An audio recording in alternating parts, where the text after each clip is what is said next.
Welcome, everyone. Hello. I think we're good to start. Brian? Yeah, sure. Why don't we get started? Cool. So my name is Neda Saleh. I am coordinator of Action Corps. I'm your co-moderator today, along with Brian of Mass Peace. I'll let him do a quick intro while we wait for our second guest to enter. Sure, thanks. Like Neda said, my name is Brian Garvey. For anyone on the call who doesn't know me, I'm the Assistant Director of Massachusetts Peace Action and also involved with the Raytheon anti-war campaign here in Massachusetts. And that's especially relevant today because what we're talking about is the sale of $650 million in Raytheon air-to-air missiles from the United States. This has been approved by the State Department, the Biden administration, the sale of these weapons to Saudi Arabia.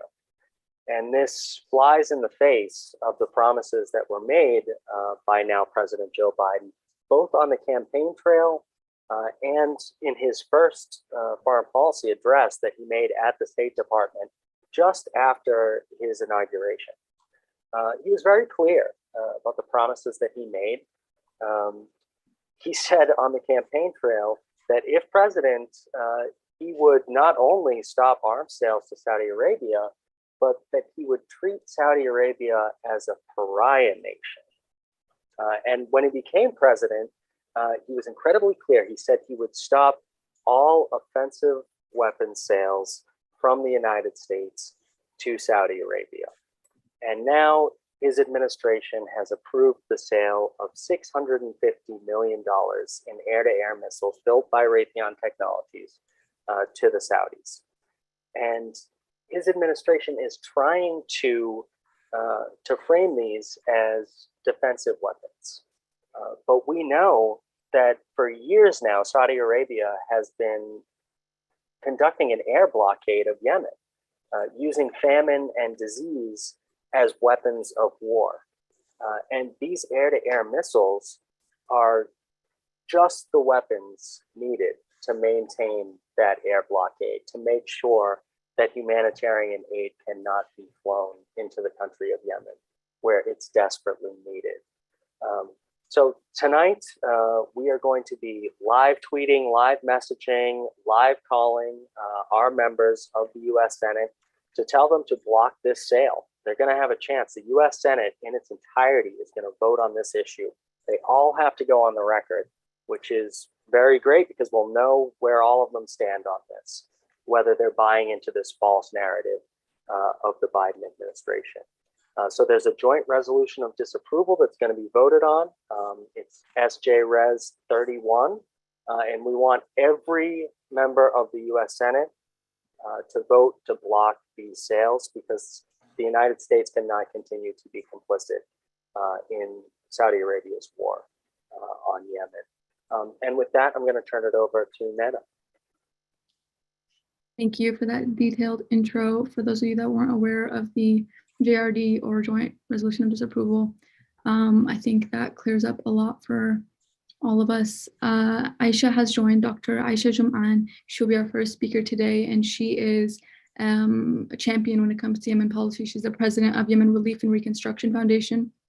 She is recently returning from Yemen, actually. When over 30 years of experience in public health, Aisha has coordinated health-related projects in Yemen, as well as policy advocacy from engaging with representatives in the House and Senate and helping actually to draft the language in the NDAA through conversations with Representative Khanif. So she is our first speaker for today. And I think, Aisha, you have the floor now. Thank you. Thank you all very much. And thank you for everyone who's on this call today to support us in not allowing the Saudi to continue targeting the Yemeni people.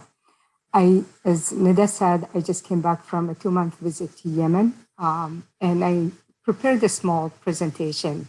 It's only 9 slides, mostly pictures, about my trip to Yemen and the challenges that people who travel to Yemen face because of the blockade on Yemen. And these air-to-air missiles are going to be used to enforce the blockade that is on Sana'a Airport.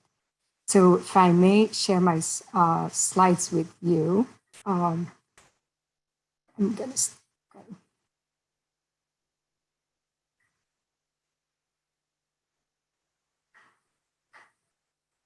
So I'm calling this the dangerous path to Sana'a because it really was a dangerous trip, and I wasn't sure that, first of all, I'll be able to get there, that I would not be detained, and I would not disappear.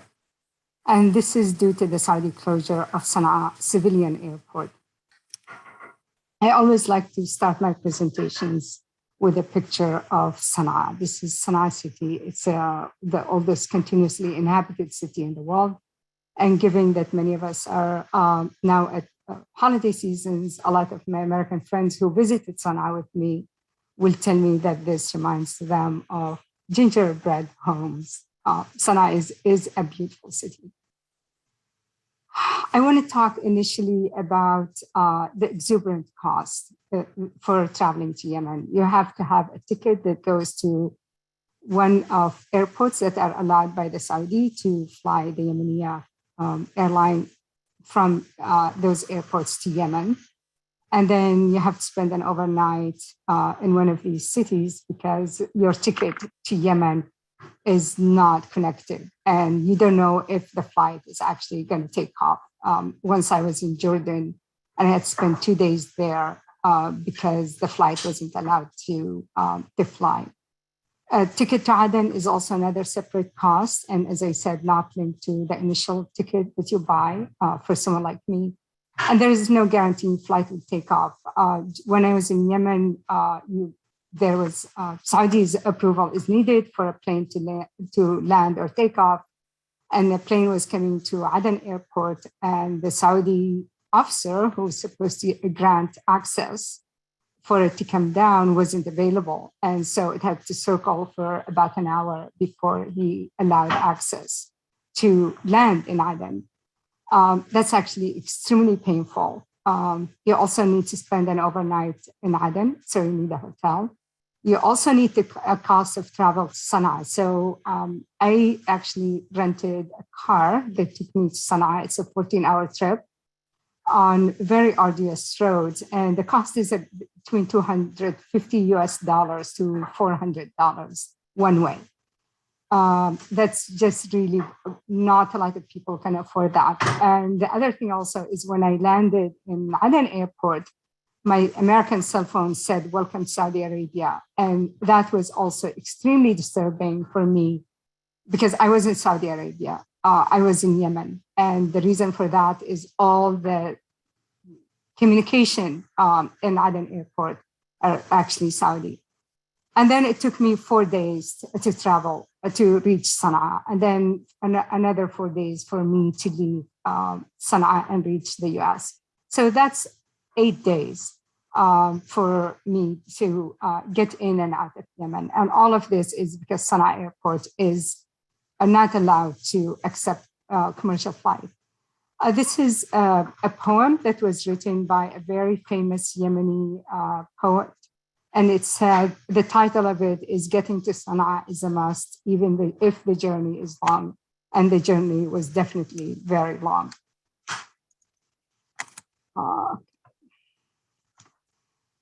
This is one of the roads driving through narrow waterways in the summer months, which is the rainy season in Yemen. A lot of cars actually get drowned, or people have to wait a few days before they're able again to drive in these waterways. Again, you can see from the first picture, there are a lot of trucks coming our way. And sometimes we had to wait about half an hour for the trucks to pass through so we can pass through. This is another way. So when you're traveling, you actually have to go up a very steep mountain and also come down from the other side. My nephew, who was traveling out of Sana'a while I was in Yemen, he and his family had a car accident because the road was slippery and the car slipped, and he, his wife, and 2 young children were injured in the process. And we also had distant relatives who died on this road, the whole family who had just come back to Yemen. Another thing that people have to contend with is checkpoints mined by unhinged elements. And so you really don't know who is at these checkpoints and what they're going to do to you. This is a picture of Abdul Malik al-Sanabani, a Yemeni American who was killed in one of the checkpoints. Abdul Malik al-Sanabani reached Aden airport the same day I did. So it's unfortunate. This could have been me. I think one of the reasons it wasn't me is I was able to afford this expensive car that took me. A lot of people cannot afford these expensive cars and they go on public transportation or buses. These are his pictures in the US after his capture immediately at one of the checkpoints on his way to Sana'a, where his family is. And then, after he died, after they killed him. And unfortunately, there is no justice for him or for his family. The checkpoint and the commanders of the checkpoints refused to do anything about it. On the contrary, they held his body for over 70 days. They just released his body to his family. Another thing that you have to contend with also is the insecurity in Aden. There are constant bombing in Aden. This is a bombing that happened the day I arrived at Aden on my way from Sana'a coming back to the US. The driver that took me back to Aden came back to my 30 minutes after he dropped me at the hotel, came back totally, in disarray. He was crying, he was sobbing. And he told me that the car that we used to come back to Aden from Sana'a was waiting at the airport, waiting for a passenger. And his friend was in the car while he went to do his evening prayer. And when he came out, the car was gone and his friend was killed in the bombing. He was just really in a very bad shape. So I just told him to go back to Sana'a, because there's nothing else that he could do. But that could have been me. I could have been on that car. And I just arrived at Aden 30 minutes earlier. And that is a risk that we all take by going to Yemen. This is just to show you, these are exit permits for Yemeni scientists. There were 20 Yemeni scientists who had been accepted to present on their scientific work in a conference in Jordan. And I was in Jordan when they tried to leave Aden. They had, the exit permit. And just as they started to board the plane, somebody came and told them that they're not allowed to board the plane, and they canceled their exit. So we tried very hard to bring them in, and we succeeded in only bringing 6 of them. Their tickets were, of course, no longer valid, and we had to purchase new tickets for them, but we could not find seats for the remaining ones who waited in Aden for 3 to 4 days, hoping that they could leave. And nobody knows who makes any of these decisions. I'm sure you've been hearing that Saudi air raids on Sana'a airport have intensified in this week. This is from November 28, which was just yesterday. So basically, they have intensified their airstrikes on Sana'a airport. They are claiming and actually fabricating videos that says that Sana'a airport is being used for military purposes. This basically is being done, in my mind, is to jeopardize an efforts by the UN to press for opening the airport. I also know that Linder King has been pressing for opening Sana'a airport. And so by doing this, they're trying to prevent Sana'a airport from being open.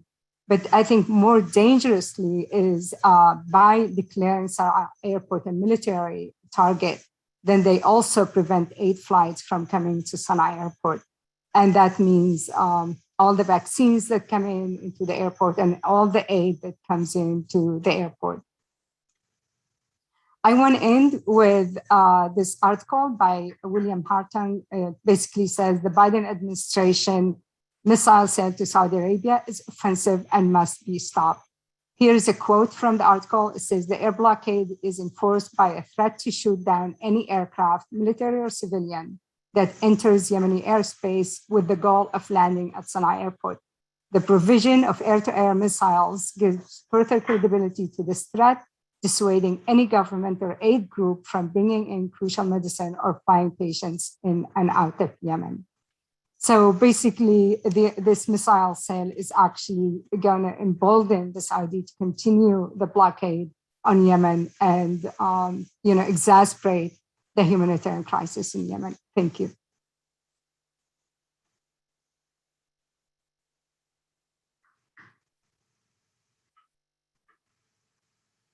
Thanks so much for that presentation about what it's like in Yemen right now and the effects that these missiles will have in lengthening this war and emboldening the Saudis and their military to continue the devastation on Yemen.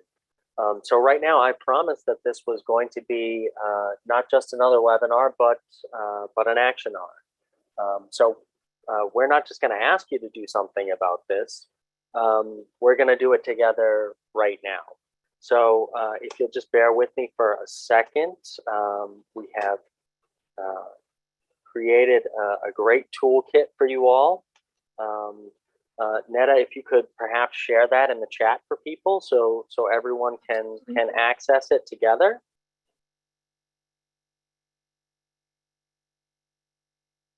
Okay, that's in the chat for everyone to open. You guys should all have permission to view it. Excellent. But as you can see, the first thing that's here is a call script. So as we said earlier in the introduction, every U.S. senator is going to vote on whether they approve or disapprove of this sale of offensive weapons that can be used to continue the air blockade of Yemen. They all have to go on the record. And one good way to influence them is to call them up. So when they get to the office tomorrow, they have a bunch of messages in their inbox that say, we expect you to vote for this joint resolution of disapproval and oppose these weapon sales. So right now, I encourage everyone, if you're on this, you care about this issue, so take action. I'm going to do it right now. You call 202-224-3121. An operator will answer and just ask to be connected with your U.S. senator. So you're going to actually have to make 2 calls, double the impact. So in these next couple of minutes, let's take some action. I'm going to do it right now.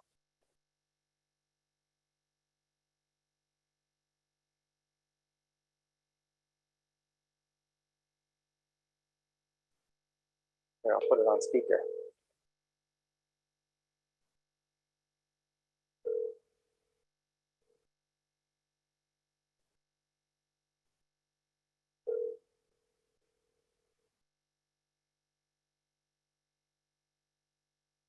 Thank you for calling the United States Capitol.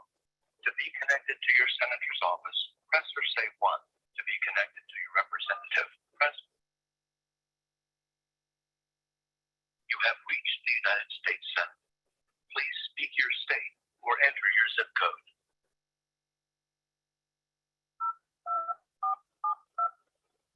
You have entered 02472. Could you please repeat those digits? 02472.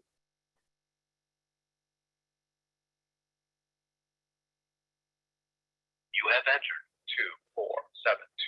If this is correct, press or say 1. If not, press or say 2. I'm sorry.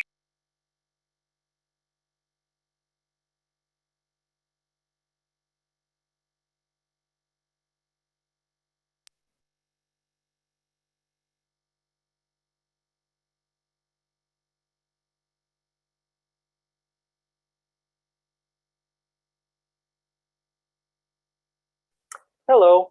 I'd like to be connected with Senator Ed Markey's office from Massachusetts. One moment, please. Thank you. Welcome.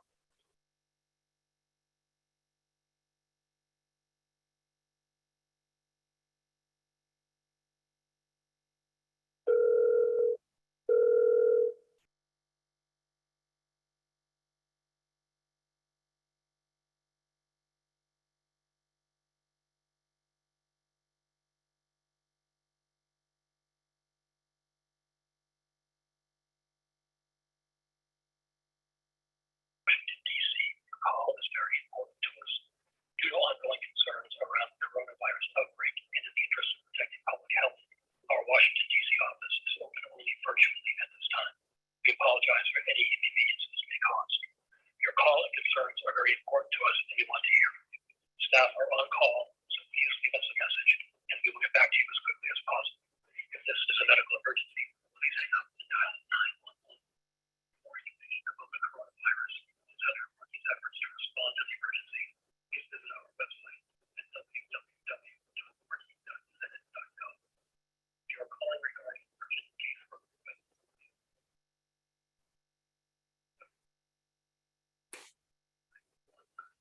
we are committed to keeping the staff and institutions safe. Hi, Senator Markey and staff. This is Brian Garvey, constituent calling from Watertown, Massachusetts.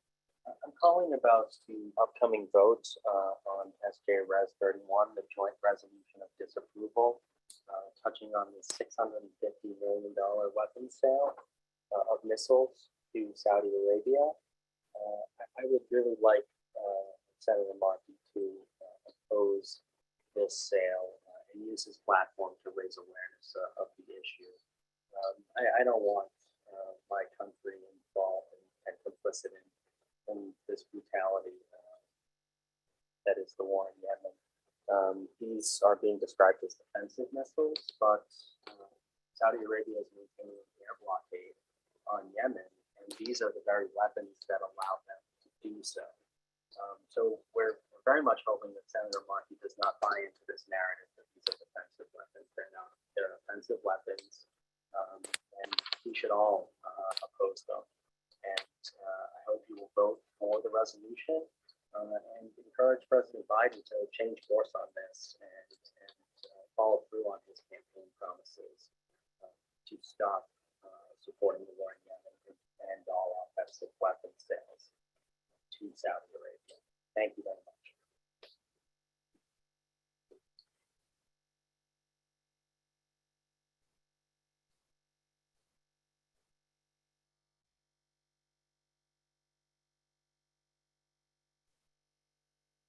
For those of you that are just joining, we are leaving messages and calling our Senate offices to vote to block the sale. I'm just pasting the social media toolkit in the chat one more time in case you're joining a bit late. Please take a couple more minutes to do that, and then we'll resume the webinar.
When you guys leave your messages or calls, please put them in the chat that you are done. I see some people are not able to leave a message to Pidia's office right now. I encountered the same problem. We could try again tomorrow morning. Maybe we already filled up his inbox. It's actually his office hours are over, so they don't allow messages.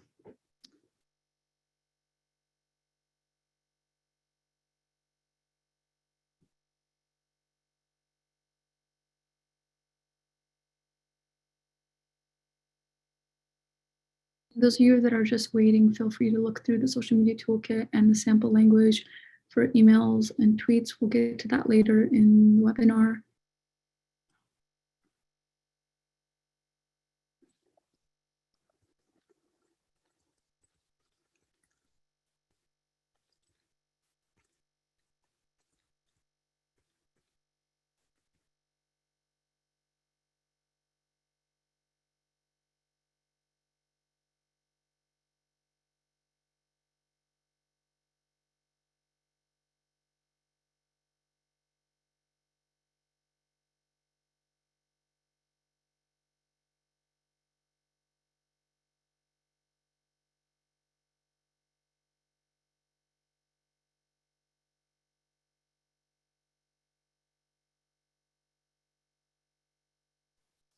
So I know that people are probably still making calls, and we really appreciate you actually doing the work to tell your U.S. senators that you care about this issue. But our next speaker, Raed Jarrar, has actually told us that he has an upcoming call. So I want to go right to him, and I'll even forego the introduction. I'll let you introduce yourself because I know you're a bit pressed for time. Thank you, Brian, and thank you everyone on the call. Thanks for inviting me to speak today. My name is Raed Jarrar.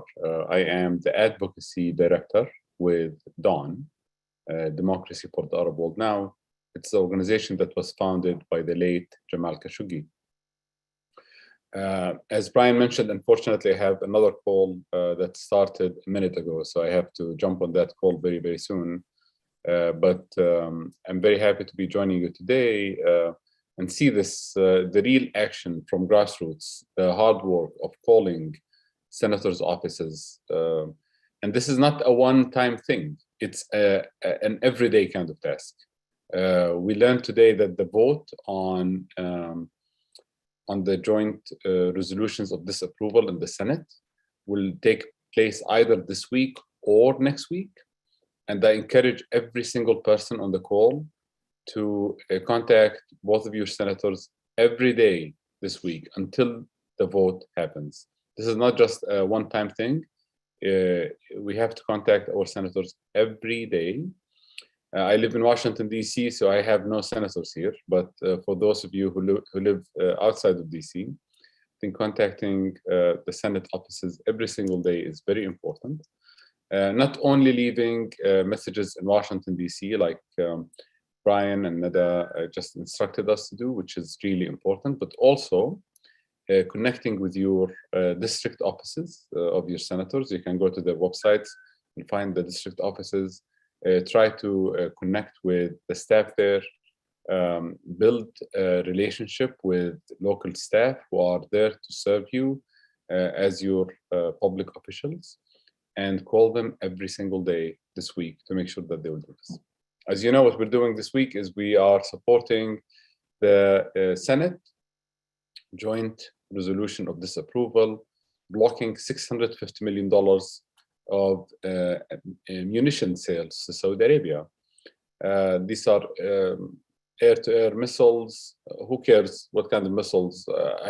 I think sometimes they take us out in the weeds to distract us from the messaging. We don't care what kind of weapons. Weapons are weapons, whether they are air-to-air, surface-to-air, air-to-surface, whatever it is. It's a weapon. We should not be selling weapons to Saudi Arabia or any other abusive governments. That's the bottom line here. You know, you don't need to have any expertise of what kind of munition. You don't have to have expertise on what counts as offensive and defensive. Our line is simple. No weapons to abusive governments, period. That's the line. And whether the abusive government is Saudi Arabia or Israel or Egypt, we have to know that these governments should not be receiving any of our support or weapons. This is not just us being nice or having the high moral ground. This is actually the US law. In our existing US law, the United States is not supposed to be selling weapons or giving military aid to governments that will use this aid and weapons for abusing human rights or committing war crimes. So we're asking the US government to uphold the US existing law, but also to abide by promises that this administration has made over and over again to center human rights in its foreign policy. So the joint resolution of disapproval that was introduced by Senator Paul, it is privileged. It means that it's going to get a Senate vote. The one in the House side that was introduced by Congresswoman Ilhan Omar will most likely not get a vote, but the one on the Senate side will get a vote. And I think calling our senators every single day this week to repeat the message that we oppose selling weapons to Saudi Arabia. Not because we hate Saudi Arabia, not because we want to debate what weapons are good and what weapons are bad, because we oppose selling any weapons to any abusive government. And that is the message that I think we have to drive home. When the vote happens, we should also keep count of how each of your senators will actually vote and follow up on that. Building relationships with Senate offices, it's a marathon, not a sprint. It's a long-term relationship. If they vote the wrong way, we have to let them know that we are extremely disappointed and we expect them to fix this moving forward. If they vote the right way, we have to call them and thank them. And this is how we build political power with our representatives in DC. I want to thank everyone again, and thank you, Brian and Cole, and Nada and others for inviting me to participate.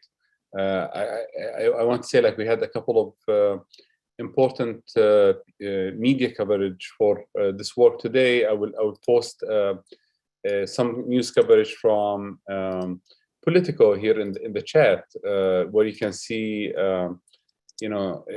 how a few of our organizations sent a letter to the Senate today at like 1 p.m. And in that letter, we make all of these arguments about why the sale should not go through. You can read the full letter in the link that I shared here. And you can read the coverage from Politico on the story. I think, like, I've been working on the issue for a few years now, and seeing how the media coverage has shifted in a better way is actually a good sign. Seeing that members of Congress are willing to criticize Saudi Arabia and go against the military-industrial complex and say no to selling weapons, that this is an important trend that we have to continue to support. Thanks again, Brian. Appreciate the time, and hopefully we can reconnect again soon. Absolutely. Thank you, and sorry to make you late for your next call, but look forward to speaking to you again soon. And Raed's absolutely right. We need to continue this work. I love that suggestion to call every day between now and when they have the votes, which we're not sure when. I mean, it could be sometime this week, which is why we're having this program on such short notice. It could be next week, but that gives us a little bit of time. And I have been told that, even a dozen or two calls to an office can change the mind of a member. And if they think that, hey, this is something that my constituents are going to hold my feet to the fire on, if this is something that I could lose face over, that does have a way of influencing their votes. And also just the morality is so on our side. People realize that this war in Yemen is completely barbaric. I mean, there's no justification for it, and we have no business supporting the greatest human rights catastrophe in the world. And that's exactly what the sale of these weapons do.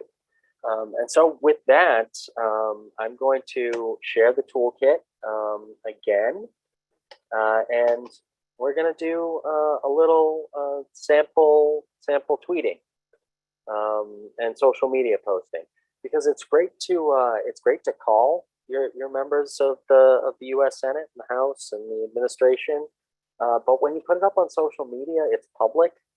And I'll tell you, the politicians nowadays, they really care about their image on social media. So, let's make our demands public. So here's some sample posts for you. If you have access, and maybe you could put that in the chat again for folks, so it's front and center. But if you click this link right here, it will ask you for your address. You put it in, and it will automatically set up all these tweets to the U.S. Senate, to your member of the House, to the Biden administration, who approved these sales in the first place. It'll send a very public message asking them to do the right thing on this.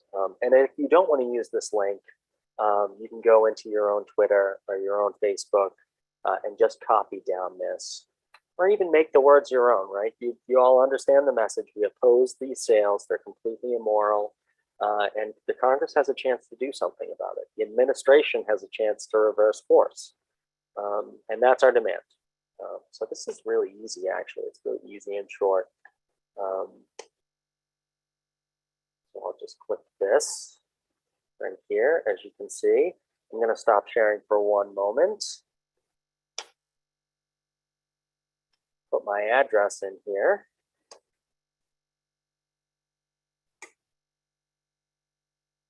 And if you guys feel like customizing your own tweets, please feel free to do so. Include the hashtags at the top of the social media kit. That way we can track who's posted and we can amplify and retweet. I'll put the social media toolkit in the chat one more time. I've also included the articles that Raed was referencing at the bottom, where the resources are, where you can read more about the coverage the media has about this joint resolution of disapproval in just the last week. So, and emailing and Facebooking is okay too. There is email language below with specific messages, depending on who you want to reach out to, for the person asking in chat. Yep, that's right. And if you use that link as well, it gives you the chance to personalize it if you want, which is in fact better. If you tell your member of Congress or your U.S. Senator in particular, or even the president, why this is important to you, I think it carries a bit more weight. But I just wanted to show you how this works. It takes your address and figures out who your member of Congress is, and allows you to tweet with the click of a button. You just put in your account number. If you're not incognito as I am right now, it will already have that information, and you can just send it live. It's really easy. But Facebook, Instagram, I know that Netta, you made some great Instagram posts. Maybe you could share those in the chat as well for people. Yep, I will do that. We have a social media infographic at the top. There are some hyperlinks with things you can download and repost on your own. There's an icon we're using that you can change to your profile pictures. If you feel like doing so, we have a Twitter header that you can use and a Facebook header. It's all about blocking the sale and the hashtag give thanks, not arms. Yeah, and I think that that's a great way to phrase it as well, because we just all came back from Thanksgiving weekend. The Congress got a break. They went home and they celebrated a harvest festival. And juxtapose that with the famine that's been going on in Yemen for years. And companies like Raytheon, who stand to make $650 million from the sale of these weapons. I mean, it's just unacceptable. And we can't abide it. So you can include that in the language that you share with your members of Congress too. And like Raed said, it's not just about today. It's not just about this hour when we're together doing this. It is about sticking with it and letting them know that as constituents, we're keeping an eye on how they vote.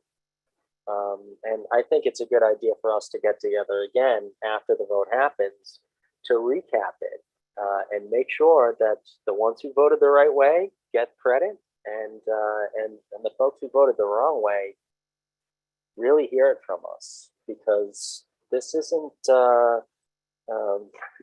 this is a moral issue. This voting the wrong way on this is not acceptable. So we need to hold them to account. We need to hold their feet to the fire. So I hope everybody is tweeting right now.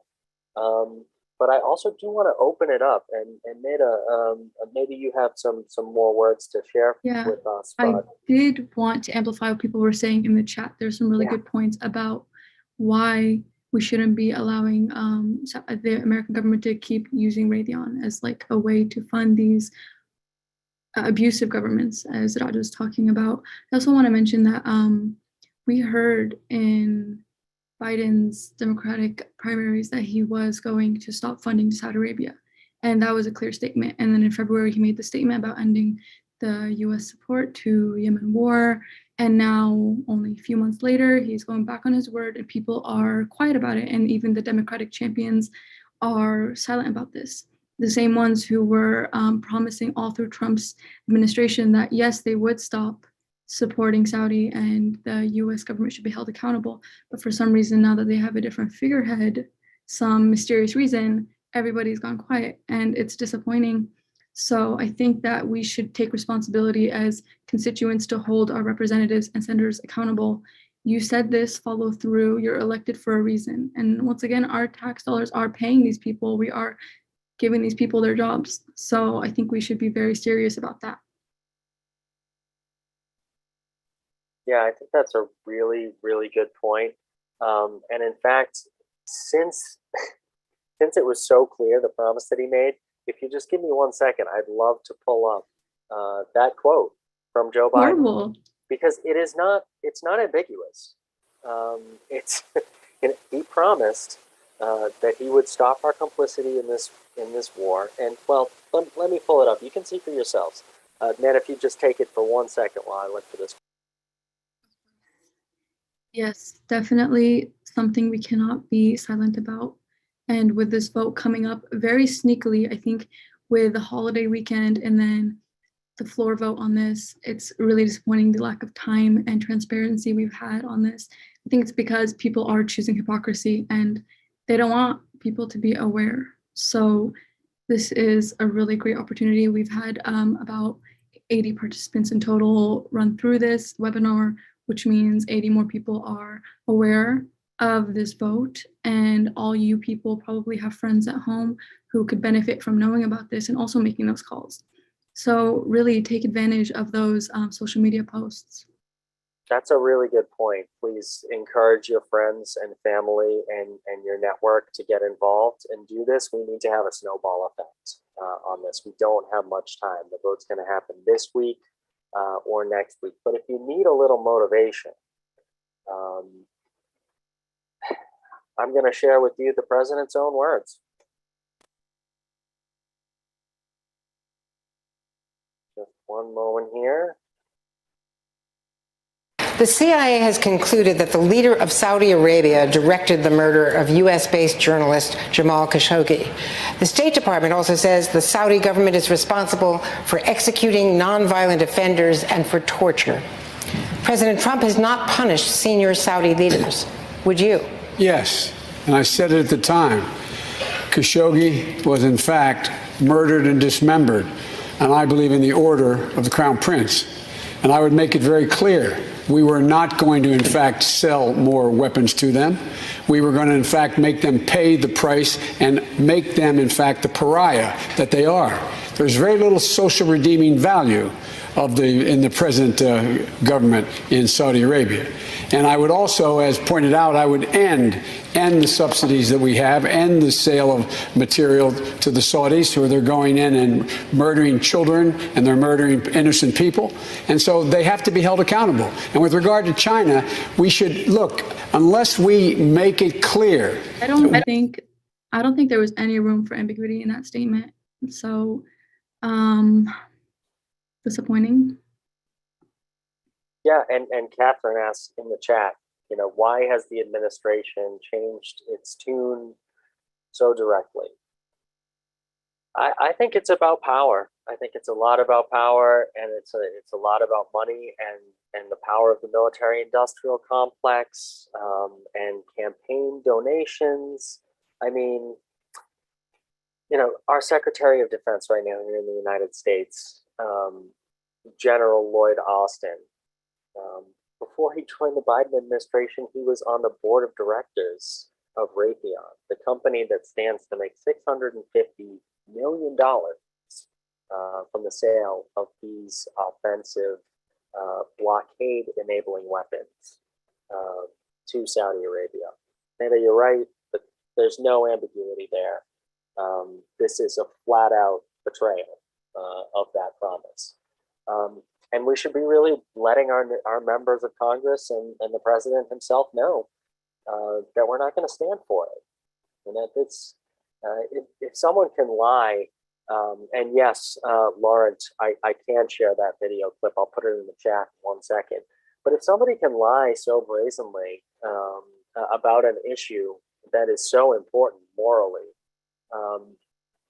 it really undermines any trust that we have left in the system and how it works. And that's one good thing about this vote that's coming up, because it's going to expose people, especially in the Democratic Party. You know, did you just oppose the war in Yemen when it was Trump in the Oval Office, or are you going to hold a member of your own party accountable? So I'm going to grab that link and put it in the chat, but don't worry, we're going to put all of these links in a follow-up email to everybody who registered. Like 125 people registered for this, and I encourage you to share it around, as well as a recording. You know, we need to spread the word. This doesn't get covered as much on mainstream media as it should, although that's starting to change a little bit. Not as fast as it needs to, but we will be sending out all that information to you. And I guess one last thing that we wanted to do is, let's see, we wanted to share a way for you to send email messages to your U.S. senators as well. And Neda, if you could share that link with folks, I'm having a little trouble right now. Technology, it's great, isn't it? Also on the toolkit under email messages, I believe, but it's now in the chat. And I want you guys, while we're looking at this, not to underestimate the power of grassroots and simply posting, even sharing just the infographics and the call script. Some people could really benefit from learning about this. You're on mute, Brian.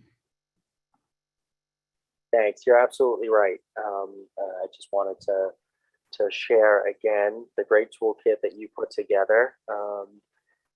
And if you click this link right here, it'll send a message to your senator, your member of Congress, Joe Biden, who we just saw completely violated his campaign promise, and the Secretary of State. It's the State Department that approved these sales. And you can use this language however you'd like, borrow as much of it as you want, change it, personalize it, but make sure that you do send these messages because they need to hear it. They need to hear from us. Unfortunately, we don't have the billions of dollars that companies like Raytheon and the rest of the military industrial complex have. What we do have is the right on our side. And this is not a complicated issue. People understand it if you talk to them. Whether you're way on the right, like Mike Lee or Senator Rand Paul, or you're way on the left, like Senator Bernie Sanders of Vermont. No matter where you are in the political spectrum, it doesn't make much sense to be selling $650 million worth of weapons to Saudi Arabia, one of the most authoritarian regimes on the planet. And Brian, before we close, I just want people to look at, I'm going to stop your share for a second. Yeah. Once you open up that link in the toolkit, all you have to do is type in your information and it automatically directs your messages to your senators and your representative and then your president. So you just hit this button and you're all done. Oops, my address is on there. You hit your button and you're all done. But the idea is that it's really simple. And if you can get more people on this, we can accumulate over hundreds of messages by this week, which is crucial for getting the sale blocked. Yeah, you're absolutely right. I did find that link to that video of Joe Biden making that very clear, unambiguous promise. You can share that around too. Reference it in your messages and calls to members of Congress, to U.S. senators. And it goes without saying that this toolkit is free to share. Share it wherever you can. Yeah, we need as much activism at the grassroots level as possible. And one thing that I would encourage mentioning to your members of Congress and the U.S. Senate, and even to the President of the United States, these are elected officials. They work for us. We're their constituents. Tell them that this is a voting issue for you. If you can't vote the right way on this, that you're seriously going to consider whether you can support them. Because that's what gets their attention. The politicians are always, unfortunately, looking forward to the next election. Of all the issues, I think that this is one that it's acceptable to judge them on. Do you support war crimes in Yemen? And I noticed that Aisha put a message in the chat about Yemenis being sacrificed by these administrations for financial gain. And we're talking about human lives and an entire country's poverty rates and livelihood has gone to the absolute bottom of the least amount of safety that could be possible for a country is what the state that Yemen is in. It's from one of the poorest and most impoverished countries in the world. Yeah, that you're absolutely right. Even before the war in Yemen, so this is a battle where the richest country in the Middle East is absolutely devastating the poorest country in the Middle East, and the United States is flat out. We are on the wrong side of this, and I think we need to make that clear. That was one of the reasons why I know a lot of people supported Joe Biden for president when they compared, what he said, what we all saw that he said on the debate stage, with what President Trump was saying at the time, which was complete blanket support for Mohammed bin Salman in Saudi Arabia. But, with this sale of $650 million to the Saudis, he's acting just like Donald Trump. This is a continuation of the Trump policy, and we can't stand for it. Dr. Jumaan, I don't know if you have any more words to add. I know you just got back from Yemen. I would really like to hear your opinion on this as well, if you're willing.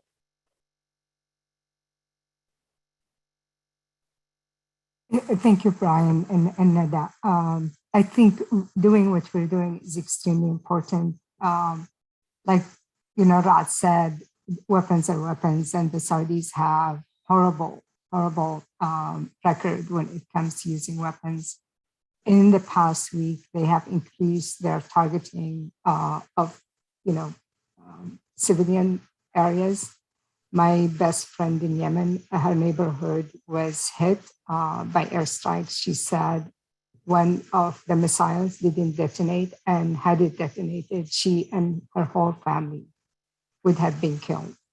So for me, I can't go to sleep most of the time because I'm afraid the next morning I'm going to wake up to some news about families being killed by these airstrikes. I have had whole families that are relatives of ours who all have been killed by these missiles. And it's just really very challenging to understand why the US continues to do this. And under the Obama administration, and then we had the Trump administration, and now under the Biden administration, who was part of the Obama administrations. As I was actually hoping that they would repent for what they've done to the Yemeni people. And unfortunately, that's not the case. And we just need to hold them to responsible for what's going on in Yemen. This war would not have been possible without the US support. It was announced in Washington, DC. And the minute they stop providing the Saudis with the missiles and a repair of their air force, it would be grounded and this war will be over. So we are complacent in this war and the war crimes committed against the Yemeni people. And it's up to us as citizens to say, not in our names. So thank you to everybody who is on here doing what you're doing. Thank you so much, Dr. Jumaan, for sharing your experience in Yemen and really laying out what is at stake. If folks want to know more about what's at stake, they can visit the website that I just put in the chat. It's every75seconds.org. And that is the estimate based on the UN World Food Program. Every 75 seconds, they estimated at the beginning of this year, a child under 5 dies from the effects of this war, from the effects of this blockade on Yemen. And that's what these weapons do. They enable and allow Saudi Arabia to continue its blockade of Yemen, to continue to make life almost impossible for people in Yemen. So those are the stakes. And I just take heart that people have showed up and that people are contacting their officials and they're saying, not in my name. You know, I'm not going to accept this. I'm gonna do what I can to change it.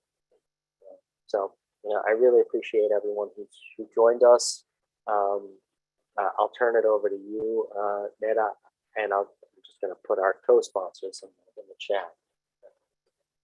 Thank you to everyone that's able to join. As a Yemeni American who really wants to go home, it means a lot to me that people in America are trying to make an effort to stop the war and allow safer circumstances. As Aisha mentioned, it would be impossible for us to travel at the moment with the circumstances to get to Sana'a. So thank you guys. Please take a look at that social media toolkit. Take a look at the infographics and post about it wherever you have friends. Bye, everyone. Yeah, and I just put our co-sponsors in the chat, and I would recommend getting involved with one of these organizations. Great organizations. We need to stand together in solidarity. It's the only way that we're going to overcome the massive power of the military-industrial complex. So thank you for being here tonight. And keep an eye out for your email. We're going to send you a lot of resources, and please share them with your friends. And continue to take action between now and the vote this week or next week. Keep the pressure on. Have a good night, everyone. Thanks, everyone. Good night.